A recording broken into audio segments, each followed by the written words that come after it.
जो भी मेरे मन के अंदर है, मैं छात्रों से कुछ बातें हैं जो करना चाहता हूं, वो इस आपके माध्यम से कर पाऊंगा। देखिए, सबसे पहली बात एक ये है कि जो छात्रों के साथ जो हुआ है, यानी कि जो भी पेपर लीक का घटना घटा है ना, और उसके बाद छात्र परेशान हुए, ये समस्या जो है, ये समस्या बिल्कुल जेन्युइन है, इसको कोई नकार नहीं सकता। भारत में कोई भी ऐसा नहीं होगा जो कहेगा कि ये कोई समस्या नहीं है, कोई नहीं कहेगा, सभी मानेंगे कि ये बहुत ही गंभीर समस्या है। परंतु सोचने वाली बात यह है कि यह जो समस्या है, ये अभी कोई नई बात नहीं है, ये सालों से चलता आ रहा है। तो पेपर लीक तो पहली घटना नहीं है, लेकिन क्या इसका सॉल्यूशन जो है वो आप जिस प्रकार से धरना देकर कर रहे हो, क्या उस प्रकार से सॉल्यूशन उसका निकलेगा? देखिए, किसी भी छात्र के साथ, मैं एक शिक्षक हूँ, एक शिक्षक होने के नाते मैं जानता हूँ, एक स्टूडेंट के दर्द को समझता हूँ, तैयारी को समझता हूँ। मैं भी कभी स्टूडेंट रहा हूँ और स्टूडेंट एक्टिविज़म में भी एक्टिव रहा हूँ, तो मैं तैयारी को समझता हूँ, परेशानी को समझता हूँ कि कैसे एग्ज़ाम लीक हो जाए तो कितनी परेशानी होती है, कितना खर्चा करके, कितना समय लगाकर, कितना इमोशंस के साथ मेंटली प्रिपेयर होकर बच्चे आते हैं। और पेपर लीक हो जाना एक छोटी घटना नहीं है, ये किसी को मानसिक रूप से तोड़ देता है। और उसके बाद की जो घटनाएं हैं, कुछ बच्चों ने सुसाइड कर लिए, आपने वो सुना होगा, ये सब बहुत ही दुखद है। और इस मामले को लेकर जब भी हम सोचते हैं तो बहुत मन दुखी होता है, और हम उस मामले में तो बच्चों के बिल्कुल साथ हैं। लेकिन जिस प्रकार से बच्चे आज जंतर मंतर पर अपना धरना प्रदर्शन कर रहे हैं, जिस प्रकार से अपना विरोध जता रहे हैं, तो विरोध जताना और धरना देना या ये उनका अधिकार है, हम इस पे मना नहीं कर सकते। अगर उनके मन में कोई पीड़ा है, समस्या है, वो सरकार तक पहुँचे और बात करें, सरकार से सवाल करें, जवाबदेही देना सरकार की जवाबदेही बनती है, मतलब सरकार को देना चाहिए। परंतु आज इतने दिनों के बाद जो हम घटना देख रहे हैं, 20 जुलाई की घटना को देख रहे हैं, तो इसके बाद जब भी मैं ऐसे व्हाट्सएप पे या ऐसे पे डालता हूँ, क्योंकि मुझे समझ में आ रहा है, मैं खुले तौर से समझ पा रहा हूँ कि समस्या कहाँ पे लटकी हुई है। आज इस छात्र जिसके ऊपर भरोसा करके, जिस लोगों के ऊपर भरोसा करके, जिनके साथ वहाँ पर मंच में उनको लीडरशिप दे करके जिनके साथ वो खड़े हुए हैं, समस्या वहाँ पर है।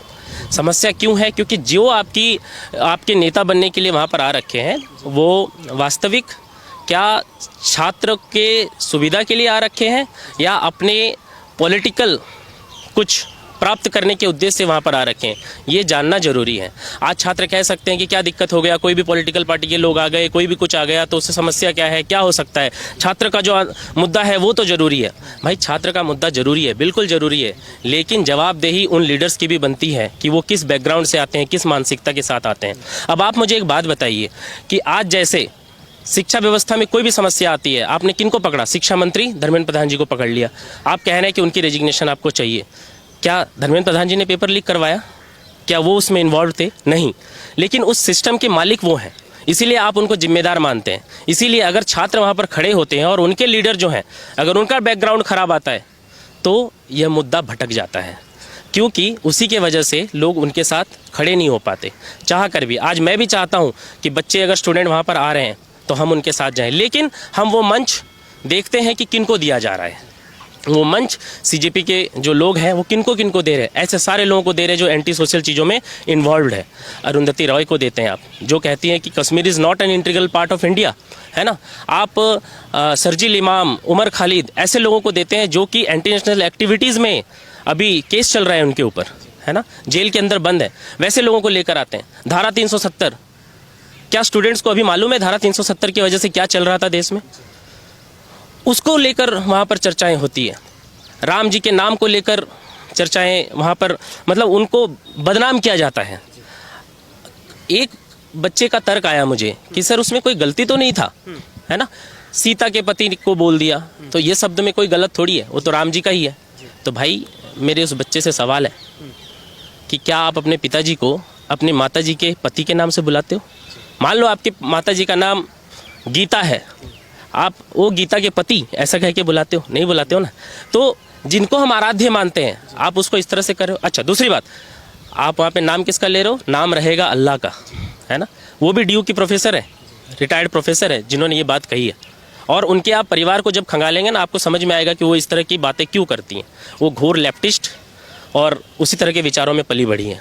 उनको देश में छात्रों के मुद्दों से कितना लेना देना है, आपको इससे समझ में आएगा कि वो अल्लाह के नाम को तो लेना चाहती है, पर राम के नाम से वहीं पे मंच पे प्रकाश राज आते हैं और कहते हैं कि जय श्री राम हम नहीं बोलेंगे। ये सारी चीज़ें जो है मुद्दा भटका देता है। और मैं इस चीज़ को ना बहुत ही गहरे तरीके से समझ पा रहा हूँ। मैं चाहता हूँ कि छात्र इस चीज़ को लेके अवेयर हो, समझे।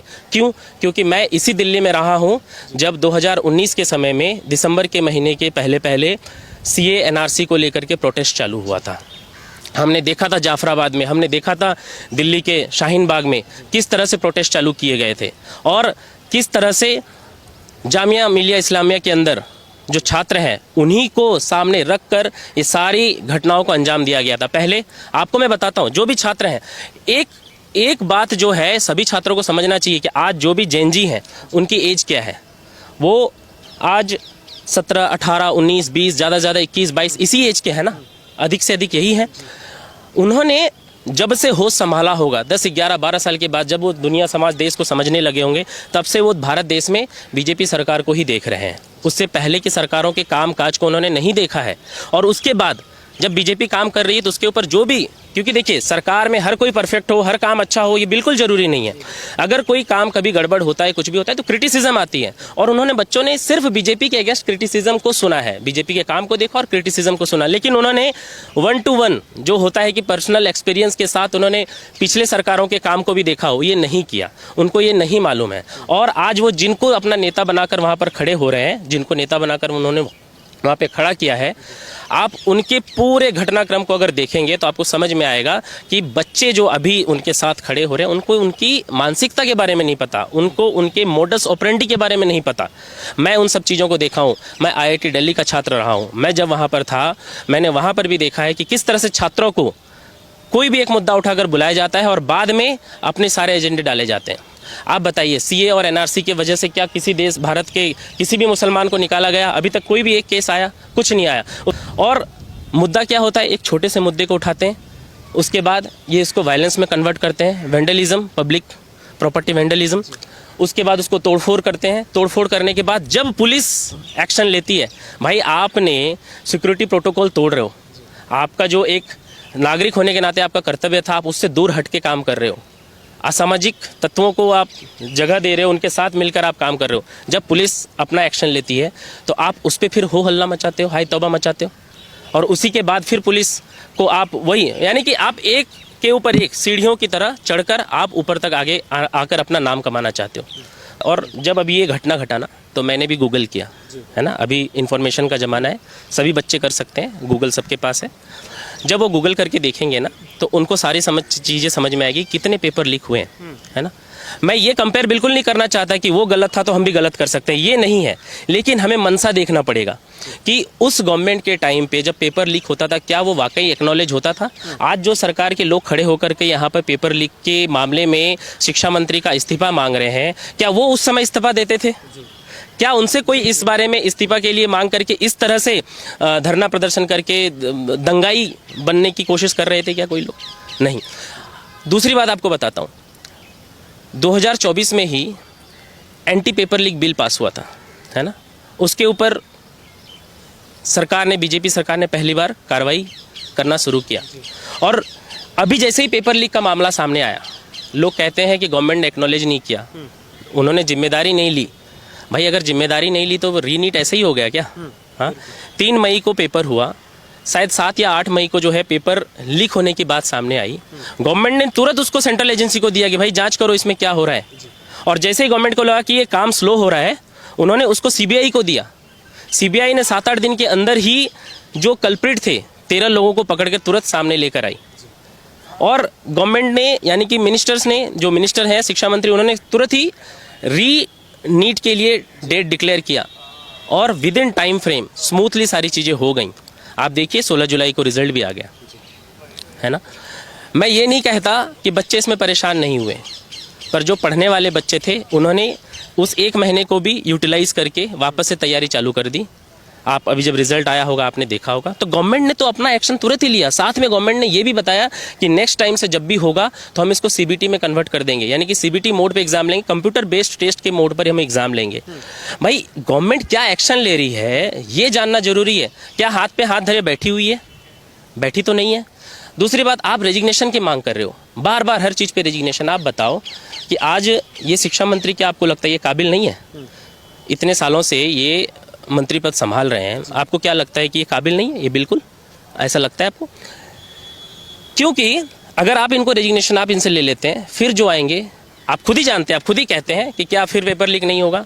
आज जब दूसरी पार्टियां जो आकर के वहाँ खड़ी होती हैं, प्रियंका वाड्रा जी, उनका मैं एक वीडियो देख रहा था 2024 में, वो गहलोत साहब के बारे में वहाँ राजस्थान में कह रही थी कि पेपर लीक तो हो जाता है, इसको कैसे संभालेंगे इसके ऊपर।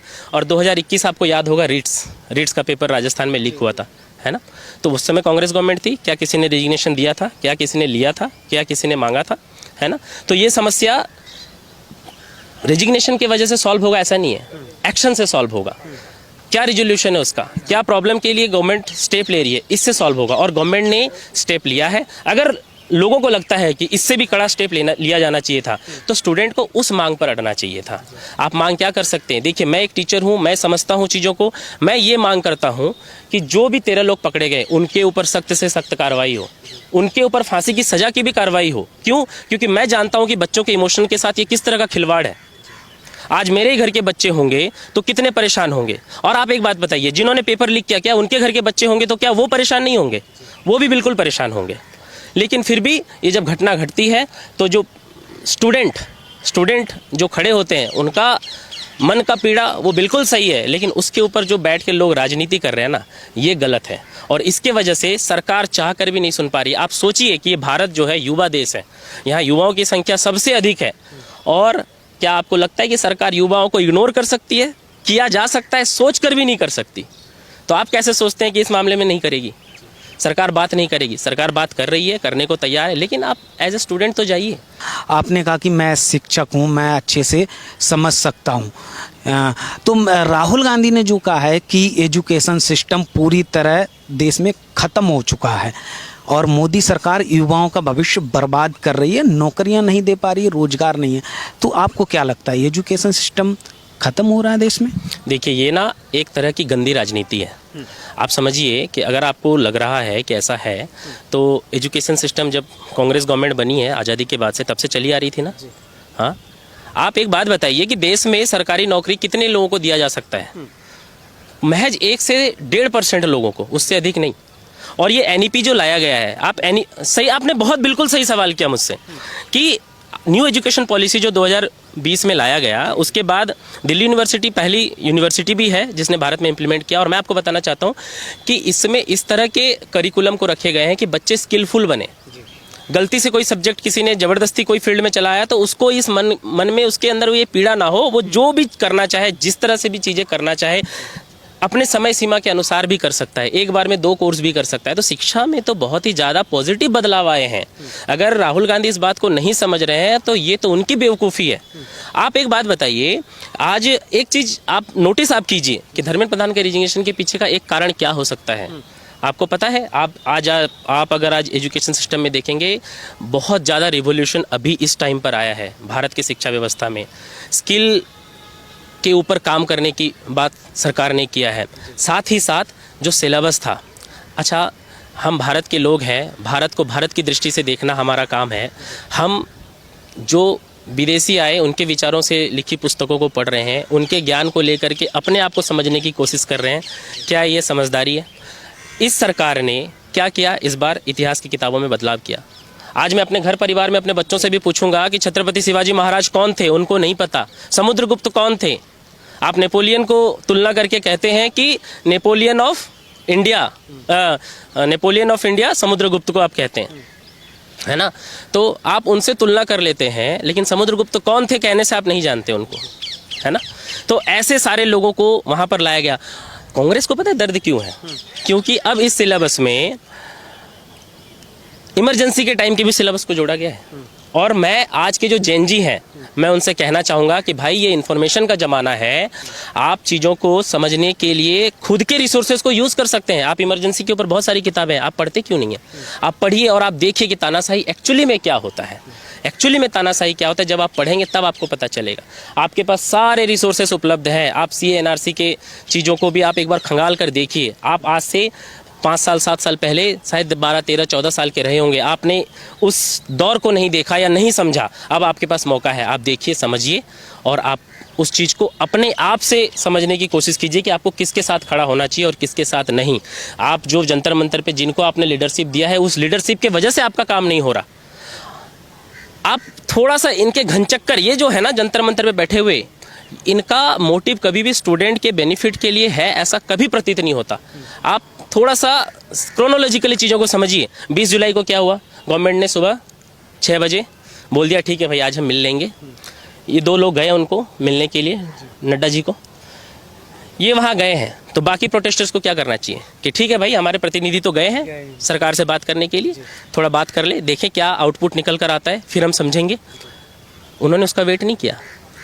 जो इनका नेता है दीपके, वो क्या कह रहा है कि भाई उनको उन्होंने डिटेन करके रख लिया, हाउस अरेस्ट करके रख लिया, उनको बंद करके रख लिया, उनका मोबाइल छुड़ा के रख लिया। इससे क्या होगा, वहाँ पे जो प्रोटेस्टर, जो स्टूडेंट, तथाकथित स्टूडेंट तो मुझे वहाँ पे दिखते ही नहीं है, जो स्टूडेंट वहाँ पर आप कह रहे हैं, वो उनके मन में क्या गया कि भाई ये तो गलत हो गया, अब चलो संसद घेरेंगे, है ना। संसद की तरफ मार्च कर दिया, जो कि उन्होंने कोई परमिशन नहीं लिया था, कुछ भी नहीं लिया था। पुलिस को उस वजह से उनको रोकना पड़ा। पुलिस ने उनको चेतावनी दी कि आप इस तरह की किसी भी गतिविधि में मत आओ। दीपके का अगर दिमाग में ये होता कि भाई जब हमारे प्रतिनिधि गए हैं पॉजिटिव तरीके से कि सरकार क्या जवाब दे रही है, आकर के हम समझ लें, सुन ले, बात करें, तो एक बात होती। उसने उसका इंतजार नहीं किया, लोगों को पथराव करने पर अलाउ कर दिया। वीडियो भी अवेलेबल है, आप देखेंगे। और जब पुलिस वाले खड़े हैं तो उस पर 50-100 लोग एक बार चढ़ रहे हैं, तो पुलिस वाले जो हैं वो हाथों में चूड़ियाँ पहन के थोड़ी बैठे हुए वहाँ पे, उनके पास भी लाठियाँ, वो भी चार्ज उन्होंने किया। आखिरी मैसेज क्या देना चाहेंगे? जैसे प्रधानमंत्री भी कहते हैं कि युवाओं को गलत रास्ता नहीं चुनना है, युवा इस देश का भविष्य है। तो जो छात्र अभी प्रदर्शन कर रहे हैं, पत्थरबाजी और बहुत सारी चीज़ें हमने देखी, तो एक शिक्षक होने के नाते उन युवाओं को, उन छात्रों को क्या संदेश देना चाहिए? देखिए, जो छात्र होते हैं वास्तविक, वो पत्थरबाजी पे यकीन नहीं करते, वो गुंडागर्दी पे यकीन नहीं करते। आप जंतर मंतर पे जितने भी देखेंगे ना, उसमें से नीट के स्टूडेंट कितने हैं वो आपको अंदाज़ा लग जाएगा, ठीक है। छात्रों को जब वो अपने आप को छात्र कहते हैं तो उनकी रेस्पॉन्सिबिलिटी है, वो हमारे देश के भविष्य हैं, है ना। उनको रेस्पॉन्सिबिलिटी के साथ अपने काम को करना चाहिए। हम एज ए शिक्षक, हम उनको कोई घुट्टी पिलाने वाले नहीं हैं कि हमने उनको ज्ञान की घुट्टी पिला दी, ऐसा हम नहीं कर सकते। हम उनको सिर्फ डायरेक्शन दे सकते हैं, हम उनको सिर्फ दिशा दिखा सकते हैं। हमारा काम बस इतना ही है, और हम इसी के लिए हम चाहते, कोशिश करते हैं कि हम उनको अभी के समय में ये डायरेक्शन दें, उनको हम दिशा दिखाएं कि भाई आप एक अच्छे सिटीजन बनो, आप समझदारी दिखाओ, आपके पास रिसोर्सेज अवेलेबल हैं, आप उन सारे चीज़ों को यूज़ करो, कंप्यूटर है, इंटरनेट है, आप उनको पॉजिटिव तरीके से यूज़ करो। आप देखो, सही गलत की पहचान करो, किताबें पढ़ो, इतिहास पढ़ो, आप चीज़ों को समझने की कोशिश करो, क्योंकि आप जो आज समझोगे और जो एक्ट करोगे, उसी के ऊपर आने वाले समय में भारत का भविष्य निर्भर है ना।